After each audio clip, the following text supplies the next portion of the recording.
Hello and welcome to Fallout 4. It is finally here. It's been out a couple days, and in all my free time, it's all I've been doing. So I have some hours under my belt here, so I do want to start this video off by saying spoilers. I've played through some of the main quests, I've done a lot of the side quests, so I will be probably bringing stuff up at certain points, and I just want to say that there's going to be some spoilers for certain storylines and stuff, so be aware of that. Now, in this video, I'm mainly going to be talking about building the settlements, because that's pretty much what I've been sinking a lot of my time into. But let's get started here. This is the first settlement that you come across very early in the game, and I didn't do much here. I figured this is where everybody's going to be building in the beginning, or at least the majority of people. I want to go somewhere new, so I did. But before I did, I've heard of another settlement that's in trouble. I'll mark it on your map. Go find out what they need. All right, calm down. But before I left here, I did piddle around a little bit just to kind of get some experience under my belt. So you can see here, I started the foundation to a house just to kind of see how the building interface worked, and it is a little confusing at first. It can be hard to get used to, but after you figure it out, it's not hard at all. I'm using mouse and keyboard, so you can see I just was practicing putting down walls, putting down furniture. I put a few turrets down for defenses here at Sanctuary. But I want to take you to where I really started building. This is my first town that I really started. So, you know, go back to the map, please. So don't judge too much. It was still very early when I was doing this. It's a little cluttery looking, but we'll go take a look at it. This is my favorite place that I found so far to build. I love this place. Load. I don't have a solid state drive, so my load times are a little longer. Alright, so this is my first place. I think it's called Tin Pine Bluffs. And I live on a bluff in real life, so this was like, you know, right up my alley. What? Okay. She's new. I haven't seen her before. But look at the view here. It's amazing. Like, okay, it's post-apocalyptic, but, you know, for a post-apocalyptic world, it's pretty nice view, right? Like, look over here. I get a view of the misty mountains. It's pretty cool. This is my little shack that I built here. We'll start on the tour. It's nothing special. You know, this is my first, like, real trying to build, right? So I just put down a bed, some storage, a computer. I can't do anything on this computer except play like a rocket ship game, like missiles, and you have to shoot things. I don't know. It was a waste of resources, to be honest. I put myself a radio in. I like having the radio on in the background. I love that they put some of the old Fallout 3 songs in the soundtrack. It's amazing. This noisy thing here is a generator. It is powering my computer for no good reason. You might notice the dog over here. The dog is a fine companion, but when it gets hit, it makes like a dog yelp noise. And if you've ever had a dog yelp in pain in real life, like, it's not a fun time. So he stays here. I can't deal with his yelping every time he gets hurt. It's too sad, so I left him here. I take Codsworth. He's a robot, right? Like, he gets shot at, he doesn't even feel it. And he's like a gentleman robot, so he's, you know, he's fun to roam around the wasteland with. He has some great dialogue, and he's actually helped me on a few quests. When he meets other robots in the wasteland, he sometimes talks to them, and you can get information out of them, and he's helped me with a quest or two. Oh yeah, I forgot I sent you here. I thought you were an empty suit of power armor laying here. We have a cow here now. Very good to see. You're new. Glad to have you. But I just love this place. I love the view here. Very cool. We have this great big farm that mostly was here. Like, the tomato plants were already here. I put in the melons and the corn. The corn is new. They're working it, though. I started with 2 settlers here, and we now have 9. And, ooh, we do not have enough beds or enough water, and our happiness is dropping. Well, this can be an opportunity for me to kind of show you the basics of the building. I'm not going to go too deep into it because I'm not a great teacher, I'll be honest. But okay, they need water. So you press and hold V to get into the building. And right over here in resources is water, food, and miscellaneous. So we will go water. I don't have enough to build a good water source, but we'll just put in another pump. It's fine for now. And the first pump I put on my side of the house. You know, I was a little greedy. I want fresh water. I'm sorry. I want close fresh water nearby me. But we can put in a community pump. I agree it is needed. So we will put it, where should we put it? Over by the fields, right? So you don't have to carry the bucket of water too far to water the plants. Seems, oh, look, there's a bucket right there. Can I squeeze it in here? There we go. Right there. You just press E, it places it. Now, in Fallout 4, to like get components, you collect junk. Just all junk in the wasteland is valuable now. I value junk more than weapons in this game now, which has gotten me killed a lot. So you can go in here. I don't think I have any junk because I think I transferred it all to my other settlement that I started building. But you can just store all your junk. And junk counts as alarm clocks, you know, aluminum cans, antifreeze bottles, ashtrays, all that stuff is now used to build, which is very cool. So this is my first kind of really get going settlement. Like, it's a little cluttered. It's not as immaculate as I would like my settlement to be.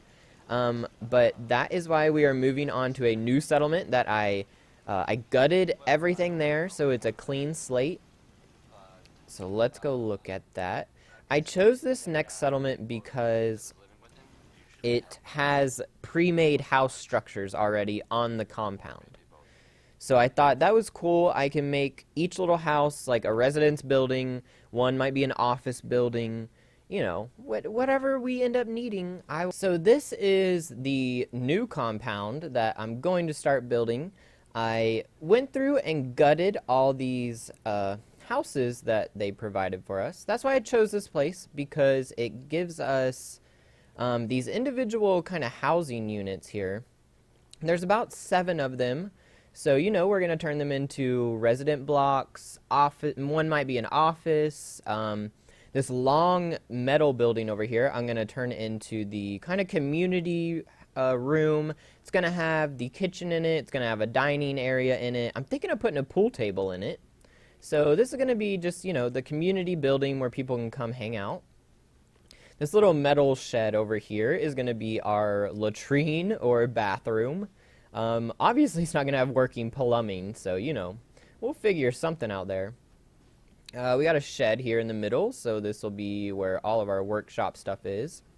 Now, in order to build here, I had to clear out the ghoul population, and I picked up all the bodies and dragged them out and put them in that house over there, because this house is inaccessible. You can't get in through the door. You have to go around to the back.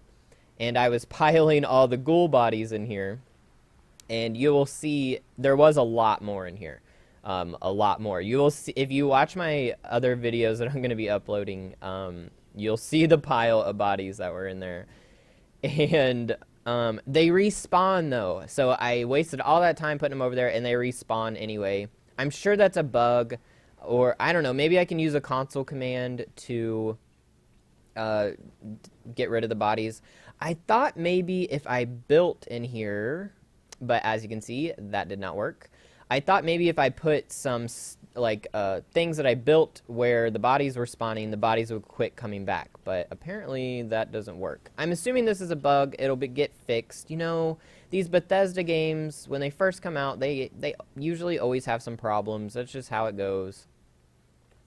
But yeah, so this place is a lot bigger than that Bluffs place. More room to build. I figured if this is going to be my first serious settlement, I want some room. I love that they provided us with pre-built housing units, which is awesome. I don't have to put up walls and all that. And let me take you to our first residential building over here. I've been working on this so I could show you guys, you know, how I plan on building. So this is our first residential building. Turn on my light here so we can see. Obviously, this is going to be a shared room. Over here, we have someone who's a little bit more of a patriot. You know, he's got his flag up above his bed, and on his wall, he's got his Minuteman flag hanging up, so he's showing his patriotic personality. I gave him a trunk under the bed or a suitcase so he can store his clothes. You know, he's got to have somewhere to store his clothes. He's got a teddy bear. This person over here is a bottle collector, as you can tell. She's got bottles up above her bed. Again, I gave her a suitcase to store her clothes under there. Over here, they have a little sitting area. You guys know how I like to build sitting areas. So we got a little decanter. I found this decanter while out exploring. It's the only one I found, and I love it. I will be stockpiling those. Anytime I find them, I will be picking them up. They count as scrap, so you have to be careful not to, or they count as junk, so you have to be careful not to scrap them. So, you know, a little seating area when it's nighttime, you can sit in here and talk about, you know, the end of the world over a glass of brandy. Over here, we have the dining area, just a little two-seater table. You know, I put in a fan. We don't have AC, so, you know, I put in a little desk fan. I figure when I get the power up and running, at least we'll have a fan, right? I found this yellow plate, and look how clean it is. It is the only clean plate that I've found so far, but I want a whole set of them. You know, these dirty plates are a dime a dozen. I can find those anywhere. But this yellow plate, the only clean plate I found so far. So, looking forward to finding some more of those. And then in the middle of the room, we have the bookshelf. Books in Fallout 4 are rare, okay? Even the burnt books are rare. I have a whole series of videos lined up about my quest to find books, and I think it was a pretty fun time. I found these relatively recently. My quest for books, I found 5, my first, you know, going out and looking for them. So they're a little bit more rare than usual, or in past games, I guess. But I'm glad to have them. I had to have books for my bookshelf, right? And on our quest for books, I found some other cool little knickknacks. Like I found this vase. It's the only kind of vase I've seen like that so far. I found a feather duster. You know, I figure whoever lives in this bunkhouse likes to keep things clean. You know, they have a hairbrush. Again, you know, they like to keep themselves clean. We have a picture frame, so if you find a picture somewhere, you have somewhere to frame it now. And I put this little plastic pumpkin in here. You know, we're in a post-apocalyptia, right? Like, everything's so dreary. So I thought, you know, having a cheery little pumpkin pail might help with the downer, you know. And I found this globe. It is the only globe that I found that is like a clean, normal globe. The only one I found. These lamps are everywhere. I found plenty of decorative lamps. And I crafted this picture up here. You know, again, it's so dreary around here. I thought having a nice picture with some flowers in it might brighten the place up, you know? And I put in a rug. It's a little tattered, but, you know, it suits, right? The rest of the place is a little tattered, so, you know, nothing wrong there. But I like it, you know? This person's got personality on their side of the room. They're a little bit more of a patriot. This person, you know, collects bottles and trinkets. So, you know, they probably brought the plastic pail in here and the globe. So, I don't know, I really like this residence house.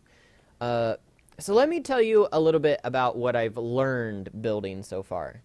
Now, like the pumpkin pail, the vase, the plates, you can't craft any of that. You have to go out and find that stuff. And most of it counts as junk. The books don't count as junk, they count as miscellaneous for whatever reason.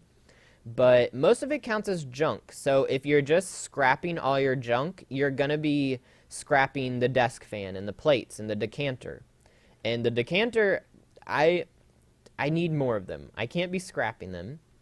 So you have to be careful about what you choose to build with, because if it's junk and you're just scrapping everything, you're going to throw a lot of stuff away that you can't normally craft. Like the American flag up here, you can't craft that. Or I haven't figured out how anyway. So in my brain, when I first started building, I was like, okay, so I can't craft. I picked up this plate earlier and it kind of bugged out, so I'm a little scared to pick that up again, but we'll do the teddy bear. You can't craft the teddy bear, right? So in my mind, when I first started building, I was like, well, if I can't craft the teddy bear, then I probably can't pick it up in the crafting menu, which is totally wrong. So for about the first hour of me building this room, I was picking up all the little knickknacks, like the cups, the plates, all by just holding E, and daintily trying to set it how I wanted them to be set. And obviously that was taking so much time. Like, what made me finally try to grab things in build mode is I was trying to put this globe on top of the shelf for about a good 20 minutes. I was trying to maneuver it to sit upright, and it just wasn't working. I was getting so frustrated.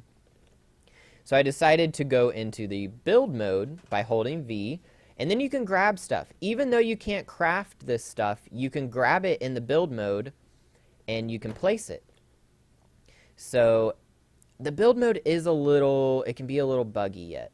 You know, again, it's a Bethesda game. This stuff is just, it's kind of, you have to expect it in the beginning. So the build mode isn't perfect, but let me tell you, it's a hell of a lot easier than trying to place it without the build mode by just holding E and trying to place things. With that being said, though, like placing this up here, I'm not gonna grab it in build mode because build mode wouldn't let me set it up there. So I did have to press and hold E and try to set that American flag up there very daintily, and it wasn't too hard. It takes some time, but I managed to do it. So if you watch my quest for books, I'm in here a little bit, just because this is where the video starts, and I go into a kind of spiel about how you have to place the knickknacks by holding E. It's not true. Ignore me in those videos. I don't know what I'm talking about quite yet. I was still early in the building. Oh, Codsworth, you scared the crap out of me. So yeah, this is how I plan on building. I want it to be much more neat than how I was building over at the Bluffs place. So, I got quite a few other houses to build, and I'm sure I will go and build my own house frames as well. But I figured this was a good place to start, right? We have all these empty houses that we're allowed to build in, and it speeds up the process of building quite a bit. But yeah, so this is my first bunkhouse. Hopefully we get some settlers coming in soon. I gotta put up the radio beacon, and we will get this place going. I gotta put in some farms and some water, but it'll get there. I just wanted to show you guys how I plan on building and what I've got done so far. This is the only house that I've really worked on besides the bathroom over there.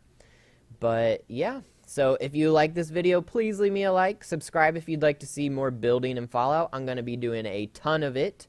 And I will see you next time back in Fallout.